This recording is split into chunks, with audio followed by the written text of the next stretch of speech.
Sa lahat po ng ating mga kababayan dito sa Cebu, my warmest greetings to you all. Sa ngalan po ng House of Representatives, nagpapasalamat po kami na binuksan po ninyo ang inyong puso, isipan at komunidad para sa mahalagang usapin ng Anti-Political Dynasty Bill.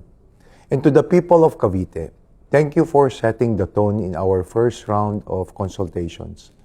Ang inyong pong aktibo at madamdaming pakikilahok ay isang tagumpay, hindi lamang para sa Kongreso, subalit tanda rin ng malasakit ninyo sa ating bayan.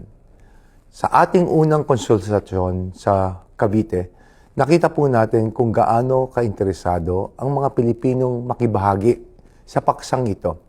The discussions were honest, thoughtful, and deeply rooted in the real experiences.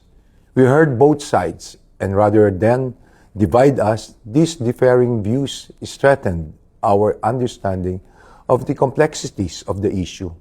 Now, we have a clearer appreciation of the balance that must be struck between people's right to choose and the broader goal of expanding opportunities for public service to more of our countrymen. Ngayon naman po ay lumalapit ang Kongreso sa inyo, mga mahal naming taga-Visayas, dahil sa inyong tinig at damdamin ay aming pinagpapahalagan at sinasaalang-alang. Mga kababayan, we are serious about passing a fair, just, and implementable anti-political dynasty law in the 20th Congress. And we are equally firm in our belief that any law we pass must be a product of wide, inclusive, and sincere consultation. Isang batas na maingat na binalangkas, masusing pinag-aralan, at nakaugat sa tunay na saloobin po ng mga Pilipino.